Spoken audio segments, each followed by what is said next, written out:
So today sees the launch of the 5th edition of the Tobacco Atlas, detailing efforts to control tobacco across the world. Let's go take a look.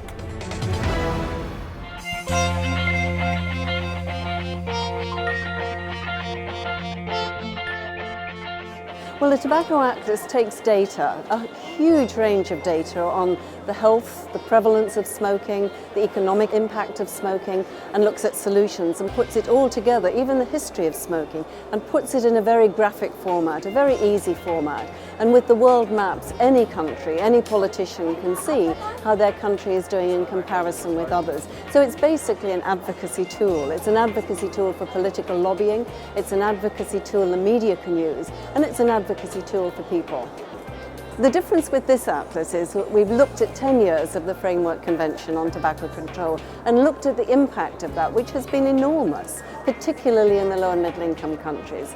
And secondly, we've framed it under non-communicable diseases along with the other risk factors, so that we see tobacco as a very important component, not as a standalone. I think those have been the two major differences. And the third one is we've mapped even more the interference by the tobacco industry and trade threats to countries and challenges of legislation, legal challenges to governments trying to get tobacco control action through. And these are increasing. And this is the new way the tobacco industry now are behaving to try and prevent tobacco control legislation and policy.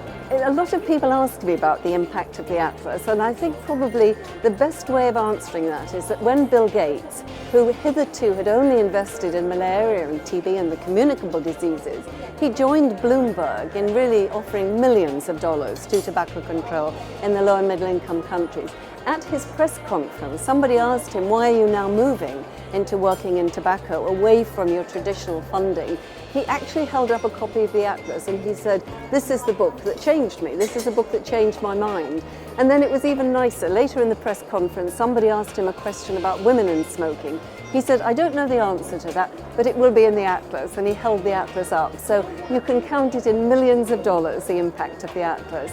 And I think what we have really tried to do is to take masses of data, tables of statistics that normally people would not read, and put it into a format that is just essentially graphic, and people can, it's just so easy to see from the Atlas, from the graphics, these wonderful graphics. It's just so easy to see the reality of people who would never troll through, dozens, hundreds of tables of written statistics.